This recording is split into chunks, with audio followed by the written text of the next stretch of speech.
حنا جايين من كل مكان للصويرة زينة البلدان نزورو ونرجع فرحان كالضبيل وللهيلولة حوض السلاح ومحيلة نضربو شوفار هاد الليلة. Yeshut Moraï Rabotai avec la permission d'Hachem. Ce soir, nous allons partir en Slovaquie. C'est la frontière avec l'Autriche, l'Allemagne, et nous allons pèleriner un grand tzaddik, le Hatam Sofer Alav Shalom, qu'il est né en 1762 et il est décédé en 1839. Il est décédé en même temps que Rabbi Chaim Pinto, mon grand-père, la même année, le même mois. Non, un mois de différence. Tout d'abord, ce soir, je vais parler un peu sur... bien sûr, vous savez tous, on se prépare, nous tous, pour la grande Hiloula de Rabbi Chaim Pinto le 26 Elul, qu'on va vers chez nous. Chacun va la vers chez lui à la maison. Bien sûr, il y aura un grand zoom la veille de la Hiloula et le jour de la Hiloula en direct des Sawira. Peut-être la semaine prochaine, on ira là-bas, sur place. Et si Dieu veut, la Hiloula de Rabbi Chaim Pinto, toujours, elle nous rappelle la fête de Rosh Hashanah. Et la fête de Rosh Hashanah, c'est la fête du jugement. Mais ce qui est bizarre, c'est en général, lorsqu'on est convoqué à un jugement, on a peur. Mais la différence avec Rosh Hashanah, on n'a pas peur. Le contraire, la Torah dit, Ubiom simchatrem ubmoatrem. Le jour de Rosh Hashanah, il faut être content. Il faut être très content. D'ailleurs, on se pose la question, est-ce quelqu'un qui est jugé, est-ce quelqu'un qui a fait des bêtises toute l'année et qui est jugé par des grands juges et pour toutes les fautes qu'il a fait, il a volé, il a tué, je sais pas quoi, et il a vendu la drogue, il a blanchi l'argent, il a fait tous les plus grosses bêtises du monde. Est-ce qu'il va être content le jour qu'il va être présent devant le juge? Non. Ça, il sait qu'il est condamné. Peut-être ils vont le pendre, peut-être ils vont le tuer, peut-être ils vont le condamner à 200 ans de prison.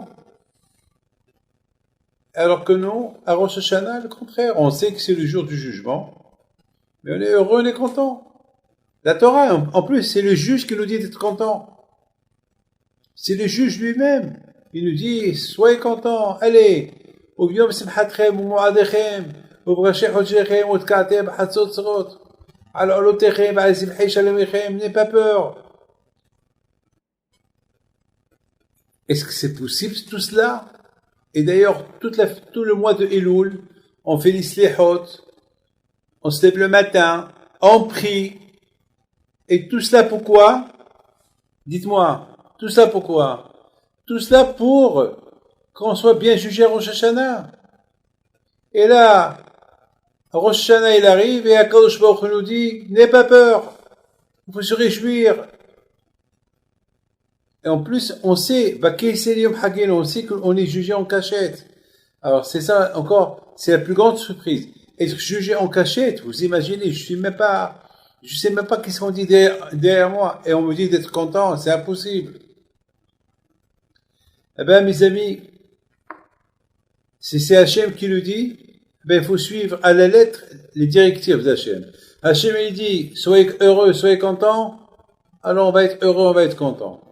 Mais il y a une clause, donc soyez heureux, soyez contents, le jour du jugement. Laquelle? Sauf, il faut sonner le chauffard.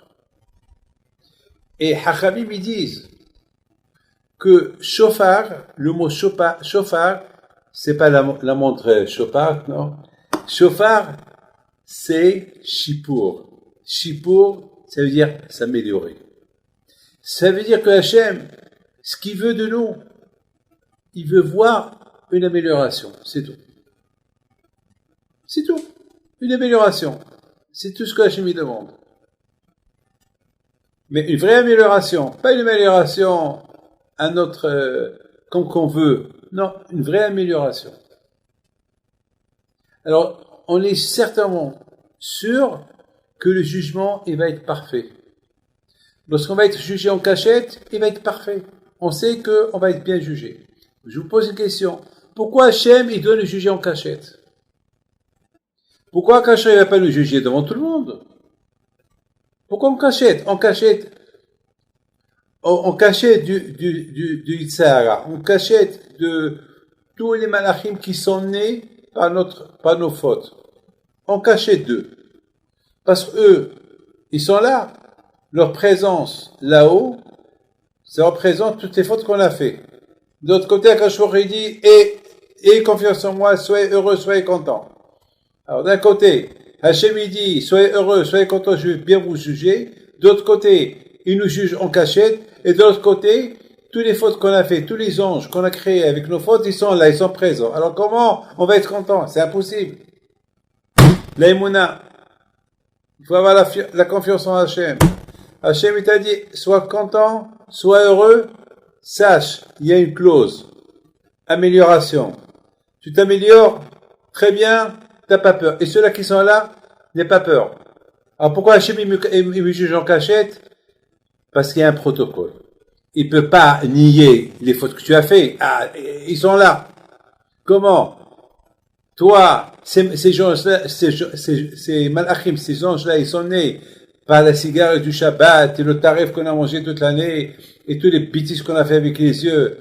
Et en plus, on va dire, Hachem va nous juger, on va dire, chapeau, très bien, vous êtes super. Impossible. C'est pas possible. Attends, il faut être réaliste. Il faut être réaliste. On peut pas. Alors, Akash Baruch Hu, vraiment, il est super. Il fait du bien. Il nous juge en cachette. Et Hachem, il sort de sa cachette avec un sourire. Et entre-temps, il y a le chauffard qui sonne. Et le chauffard, il veut dire Allah Elohim Bitorah. Ça veut dire on est en train de couronner Hachem. Et ça, ce que les anges qui sont nés par nos fautes, ils ne peuvent pas supporter. Lorsqu'ils entendent qu'on couronne Hachem, Allah Elohim Bitorah, et Akadosh Baruch Hu, tout de suite, il va s'élever, il va s'asseoir sur le trône de miséricorde. Là, les malachim qui sont nés par nos fautes, ils disparaissent. Ils sont plus là. La bataille, en deux mots, amélioration. Vous savez, mes amis, il y a une très belle histoire que j'ai lue. Il y avait une fois il s'appelle Rabbi, c'est un grand tzaddik qui s'appelle Rabbi Simcha Bonet Bifshisha Alav Shalom. D'ailleurs, il est décédé le 12 Elul. Il est décédé il y a longtemps. C'est un grand tzaddik, un grand tzaddik. Baruch Hashem, je suis parti en Pologne, je l'ai pèleriné. C'est à cette période-là, je vais toujours en Pologne pèleriner tzaddikim, mais cette année, malheureusement, je suis là. Alors, il dit comme ça. Il donne un exemple extraordinaire. Il dit, si un pauvre, il vient chez un riche. Mais ce pauvre-là, il est habillé très bien. Avec un beau costume, un chapeau melon, comme un commerçant. Mais c'est un pauvre. Maintenant, il va dire au riche, qu'il aide. Mais le riche, lorsqu'il va le voir bien habillé, de la façon comme il est habillé, il va le jeter de chez lui. Mais, alors comment le pauvre, ce pauvre qu'il est habillé en riche, comment il peut réussir à faire comprendre au riche qu'il est pauvre? Lorsqu'il explique son cas, il dit, vous savez, il faut pas voir les vêtements que je porte. J'ai tout perdu dans les affaires et c'est tout ce que j'ai. Sinon, le riche, il va le jeter. Parce que ce pauvre-là, il est habillé en riche. Donc, il a l'air d'un riche. Donc, bien sûr, pour qu'il prouve qu'il est pauvre, il faut qu'il explique un peu tous les problèmes qu'il a eus. Maintenant, mes amis, si il y a un pauvre qui vient chez le riche, il est habillé avec des vêtements déchirés, ils sont mauvais, il ne s'est pas douché quelques jours, c'est même pas la peine qu'il explique au riche qu'il est pauvre. Pourquoi déjà, rien que le fait que le riche il a vu comment il est habillé, il sait déjà que c'est un pauvre. Alors vous avez compris la différence. Un pauvre, qu'il est habillé en riche, il faut qu'il explique pourquoi, comment il est devenu pauvre, parce que par rapport à ses vêtements, on croit qu'il est riche, donc pour essayer de persuader le riche qu'il est pauvre, il faut qu'il prouve pourquoi il est. Mais un pauvre qui est habillé en pauvre et ses vêtements déchirés, je suis sûr qu'ils sont coupés. Bien sûr, celui-là, il n'a même pas la peine qu'il explique au riche qu'il est pauvre. Parce que déjà, de sa façon, on sait qu'il est pauvre. Il dit à Bibonem, Mifshis A, comme ça, il faut venir chez Akadosh Baruch Hu le jour de Rosh Hashanah. Ça veut dire, il doit venir chez Akadosh Baruch Hu d'une manière qu'il prouve, parce que beaucoup de femmes, malheureusement, on croit qu'on est des tzadikim, mais au fond, on est pauvre. Alors, on a besoin de dire à Akadosh Baruch Hu, Hashem, il faut qu'on prie à Akadosh Baruch Hu, il faut qu'on prouve à Akadosh Baruch Hu que vraiment on est pauvre. Parce que beaucoup de fois, on croit qu'on est bien. Beaucoup de fois, je demande à quelqu'un, et si tu as quelque chose à te reprocher, il y a des gens qui ont des problèmes, et je dis, il me dit, je ne sais pas pourquoi j'ai ce problème, je suis bien, et jamais, il veut pas admettre qu'il a fait du mal. Alors, je lui dis, alors quoi, quand je vois qu'il n'a rien à faire, rien que te faire du mal sans raison, sans rien du tout, non, c'est pas possible. Et j'essaye de voir avec lui pourquoi il a des problèmes.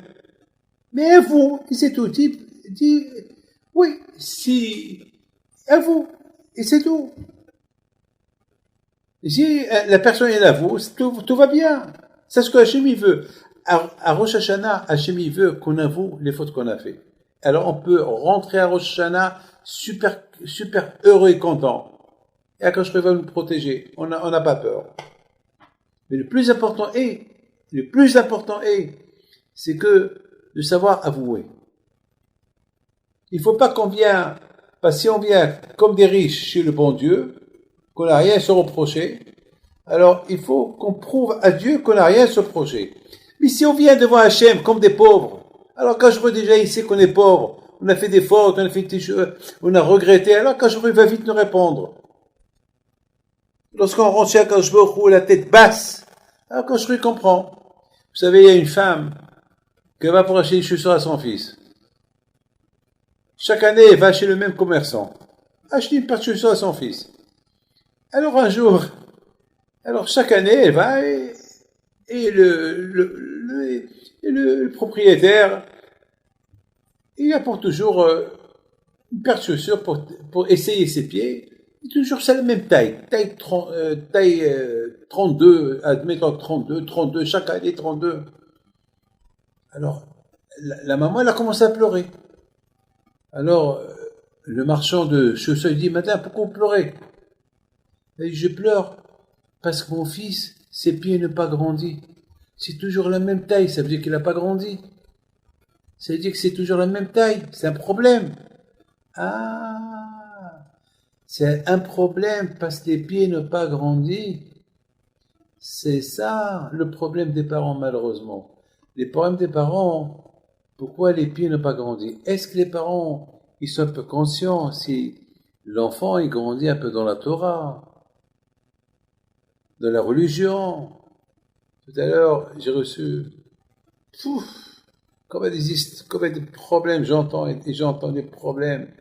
Et un peu, les problèmes, peut-être, c'est pas Hachem à accuser, malheureusement. Peut-être c'est à nous, peut-être de s'accuser.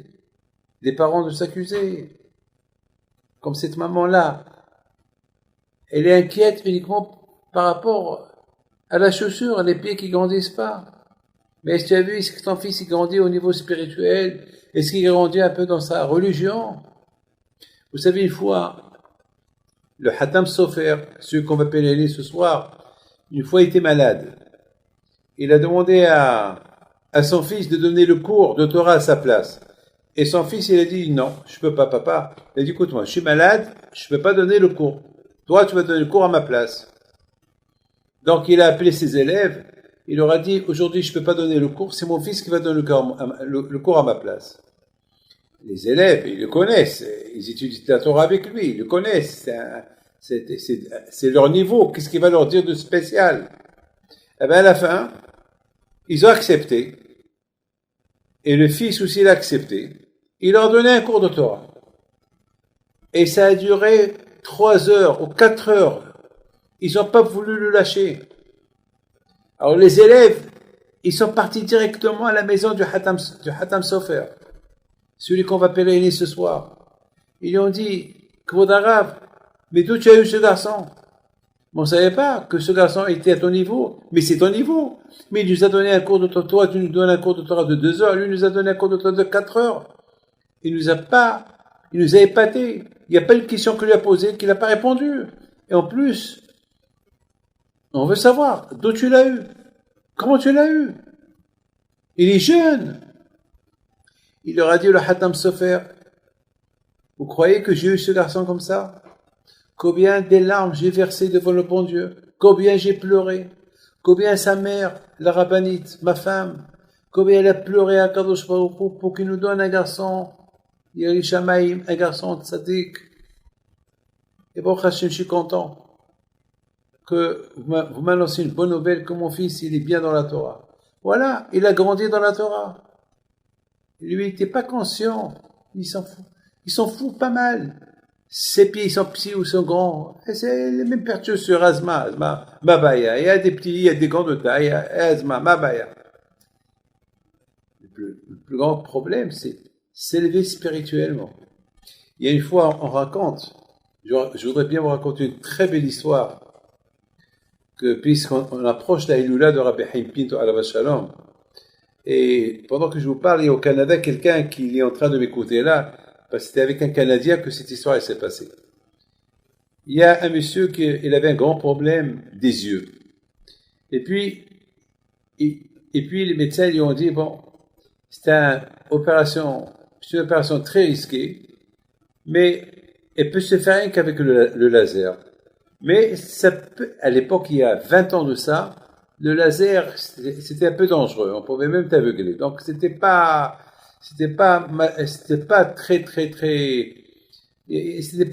garanti, c'était pas assurant. Donc, il y avait un problème. Bon, ils lui ont dit, mais il y a que ça, sinon tu vas être aveugle. Il a dit, bon, il a fait rendez-vous avec eux, l'opération mardi. Donc, la Iloula de Rabbi Haim Pinto, c'était 4 jours avant. Il a pris l'avion, il est venu à Essaouira. Donc, il était présent. Il était à la Iloula. Et je me rappelle, samedi soir, le pauvre, il était avec son copain.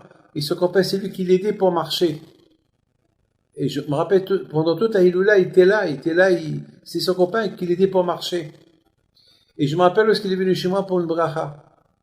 Bien sûr, je lui ai fait la bracha par le mérite de Rabbi Haim Pinto. Mais le samedi soir, il a passé toute la nuit.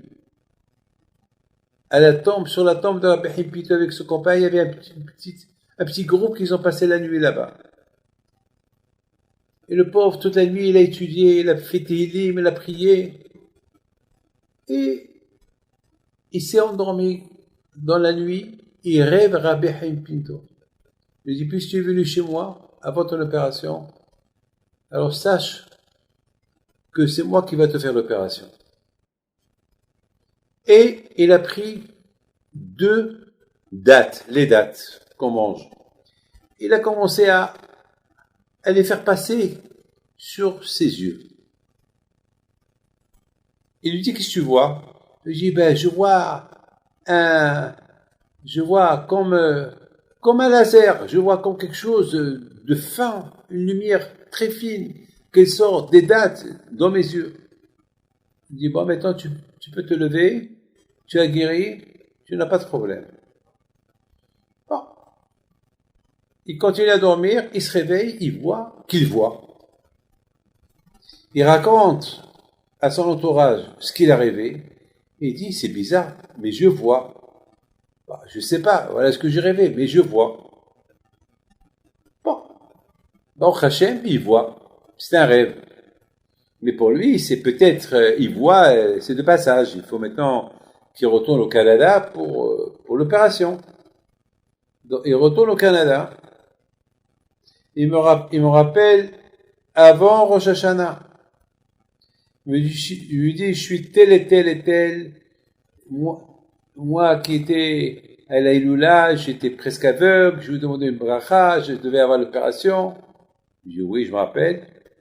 Et voilà, maintenant je vous raconte ce que j'ai rêvé sur la tombe de Rabbi Chaim Pinto. Je lui dis, je sais, je l'ai entendu, vous l'avez raconté aux gens, ils me l'ont raconté.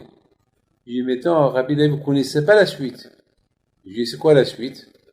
Il m'a dit, la suite, c'est que lorsque je suis parti le lundi à l'hôpital pour passer la nuit là-bas, pour me préparer pour l'opération mardi matin. Alors, lorsqu'on a commencé à me faire vérifier mes yeux, tout de suite, le chirurgien me dit, attends, mais tu étais où? Je lui dis, je viens de Paris, du Maroc. Et qui t'a opéré les yeux? Qui m'a opéré les yeux? Mais qui? Ah oui, je vois ici des traces dans tes yeux. On t'a opéré avec le laser. Le laser? Quel laser? Ben oui, on t'a opéré avec le laser. Il y a des marques dans tes yeux, il y a une opération de laser. J'ai encore la lettre. Je lui dis qu'il me l'écrit, il me l'a écrit. Je lui dis, écoutez-moi, docteur. Ce qui m'a opéré peut-être, c'est Rabbi Chaim Pinto. Voilà le rêve que j'ai rêvé. Il le regarde, il lui dit, écoutez, moi je suis pas juif. Moi je connais pas des histoires comme ça. Tout ce que je peux vous dire, vous me cachez quelque chose. Vous avez opéré vos yeux avec le laser. Je peux savoir qui vous a opéré. Au Maroc? À Paris? Qui? Mais comment? Je vous ai vu jeudi. Et je vous ai vu mercredi. Comment vous avez fait? Mystère. C'est ça le Kouah des Tzadikim. C'est ça le Kouah des Tzadikim. Et c'est ça les avocats qu'on a besoin. Parce que mes amis, le jour de Rosh Hashanah, lorsqu'on va être devant Akash pour être jugé, on a besoin de nos enfants avec nous. Vous savez, vous avez aucune imagination. Vous savez que lorsqu'on éduque bien nos enfants dans le chemin de la Torah, le chemin de notre religion, ben dans le ciel, déjà, Hachem, il voit les parents comme garants des enfants. Et les enfants, ils sont garants pour leur père, pour leurs parents. Donc, dans le ciel, on voit comment les parents ils s'occupent des enfants. Alors, dans le ciel, les choses peuvent changer. Et aussi, lorsqu'on a les tzadikim, lorsqu'on va les pèleriner les tzadikim, et si maintenant on ne peut pas les pèleriner à cause du corona, alors on prie par leur mérite. Ça joue et ça aide. Ça joue et ça aide. Alors d'un côté, écoutez très bien, écoutez bien ce que je vous dis. Il y a des choses que les anges qui sont nés par nos fautes, ils sont présents. Avec toutes les fautes qu'on a fait, ils sont présents. Mais de l'autre côté, le roi, le juge, il n'est pas à côté. Et il nous juge sans notre présence. Maintenant, il y a quelque chose à vous de savoir. Il faut savoir quelque chose de magnifique. Que tous les miracles qu'on entend, et le kouah des tzadikim qu'on entend, et lorsqu'on est attaché à eux, eh ben, ils deviennent automatiquement nos avocats dans le ciel. Et tout ça, les malachim qui sont les panneaux fausses, ils ne voient pas tout ça. Ils voient que leur présence. Écoutez bien. Et soudainement, et en plus, nous, à Rosh Hashanah, on est heureux, on est content, on est bien, on est habillé en blanc, on a bien mangé un bon repas la veille, et les malachim, qui sont nés par nos forces, ils rigolent. Ils disent, oh Allah, ceux-là, on va les avoir demain, le grand jugement demain, on va les avoir. Et le lendemain, il vient avec tous les sacs. Et soudainement, il y a le juge qui va apparaître parce qu'on l'a appelé. On a sonné le chauffard et en sonnant le chauffard, chacun de nous, il pense au chipour, il pense, je vais m'améliorer. Et tout de suite, Akash Baruch Hu pousse un cri avec le chauffard. Allah Elokim Bitroa. D'un côté, il y a le son du chauffard et de l'autre côté, il y a le cri du bon Dieu qui crie. Et qui s'y va voir tous les tzadikim que nous avons évoqué leur présence qui nous aide aussi vont apparaître. Et après, ça va apparaître aussi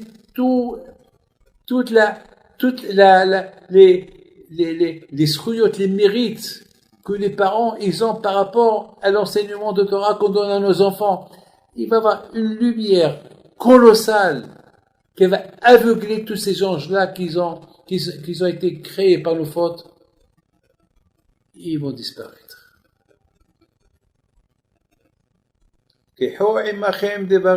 Le prophète dit, prenez des engagements. La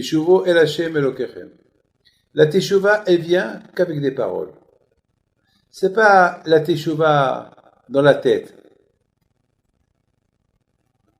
Des actions.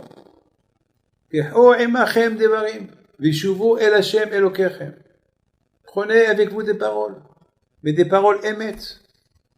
Et faites teshuva. Et là, Akadosh Baruch Hu, Vadaï, il va bien nous juger. Mes amis, on a passé une année très dure. Il faut être réaliste. On a perdu beaucoup de rabbanim, des rabbins. Il y a beaucoup qui sont malades. Il y a beaucoup de gens. Il y a quelqu'un qui m'a appelé tout à l'heure, ça fait 6 mois. Ben, mais je vous donne la parole d'honneur. Il a eu le Covid depuis le mois de mars. Il était dans le coma, il est sorti du coma, mais toujours le pauvre, il est faible. Il ne peut plus travailler. Il y a ceux qui ne peuvent plus. Enfin, ça laisse des séquelles. Bon, maintenant, on est en train de dire que ça baisse un peu, mais ça remonte, ça baisse, ça remonte. On ne sait pas où ça va y aller. Mes amis, il ne faut pas qu'on s'habitue au corona. Vous avez compris ce que je vous dis? Répétez ce que je vous dis. Il ne faut pas qu'on s'habitue. En général, on s'habitue. S'habituer, ça la déprime. C'est comme un pauvre qui fait plus d'efforts pour avoir de quoi nourrir sa famille parce qu'il est désespéré. Alors ça c'est un suicide de désespoir. Non, il faut pas que nous disions ah, ça y est, c'est fini, ça y est, ça fait déjà 6 mois, le corona est toujours là, il va, il fait le tour, il retourne, il s'en va, et les masques, et il faut se laver les mains, et le gel, etc., etc.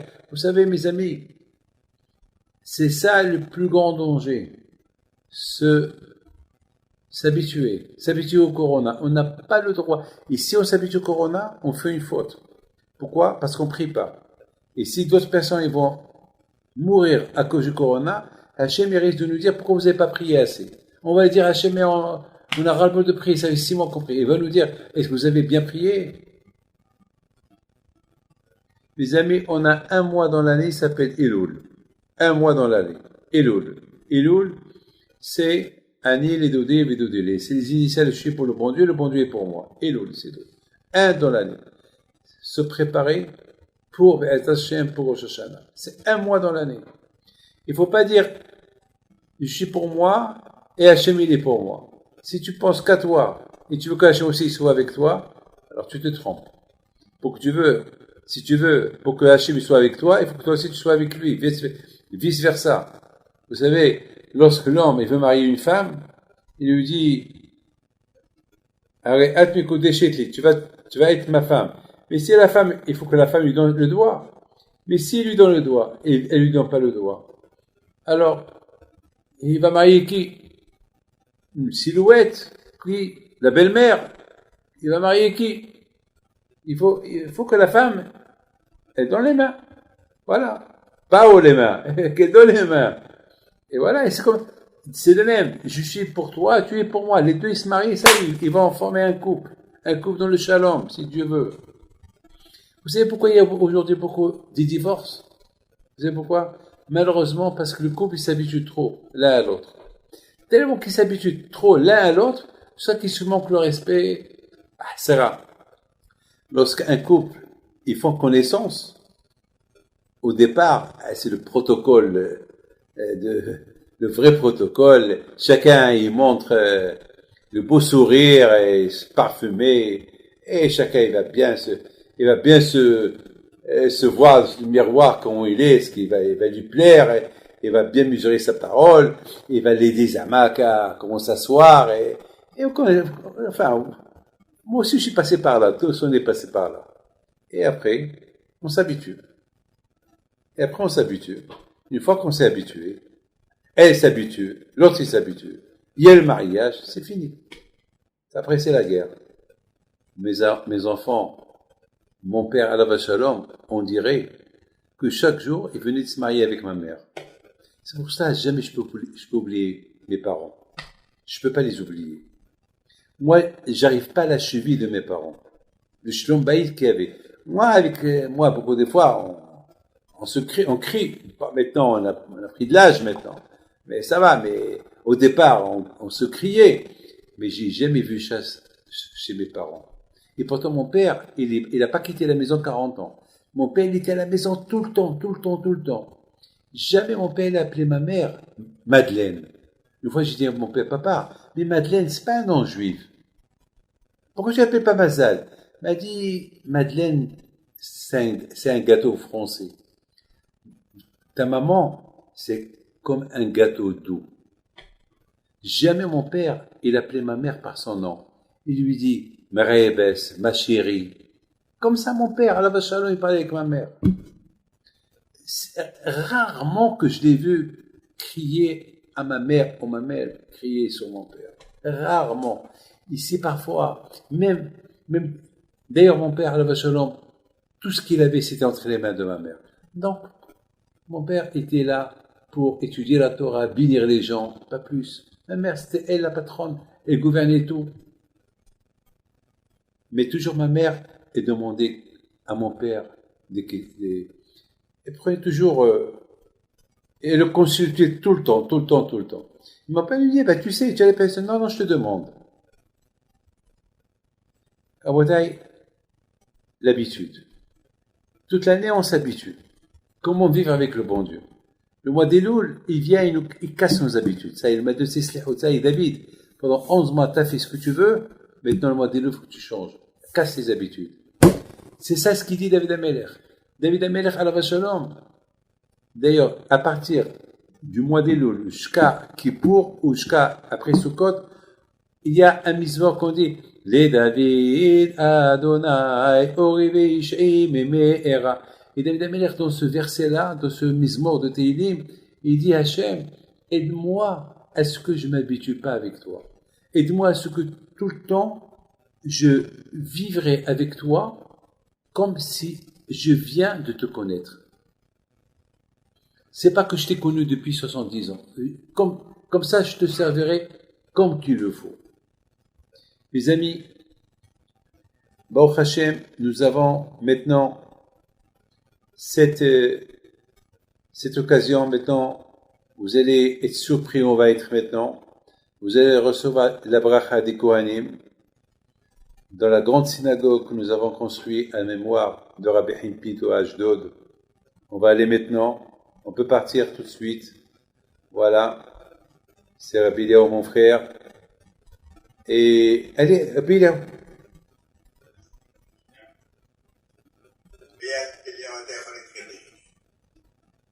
Voilà, Rabotaï. C'est 24 heures sur 24. Ils étudient la Torah. Il y a presque 1000 personnes par jour qui sont à l'intérieur. 1000 personnes. Tous les étages, ils sont remplis, ils sont pleins.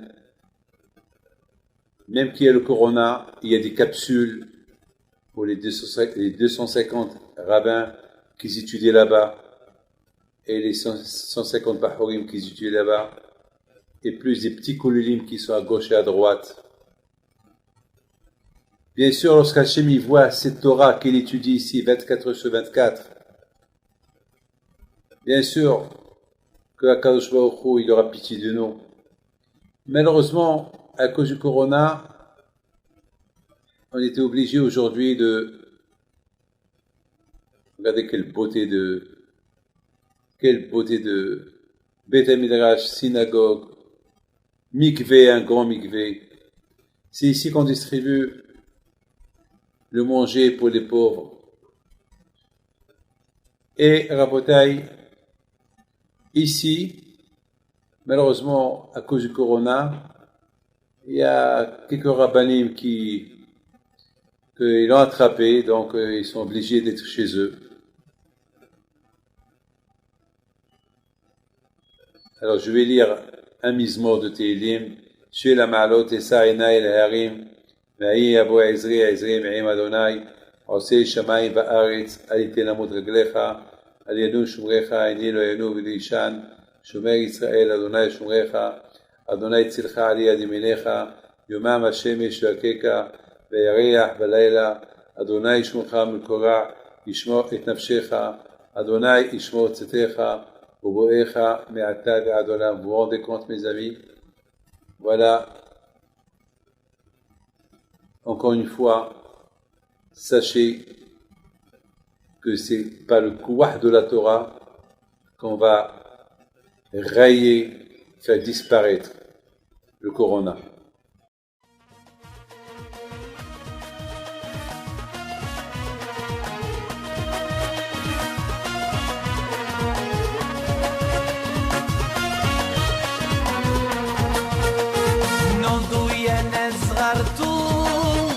على ربيع حيم بنتو وقف لنا زي خو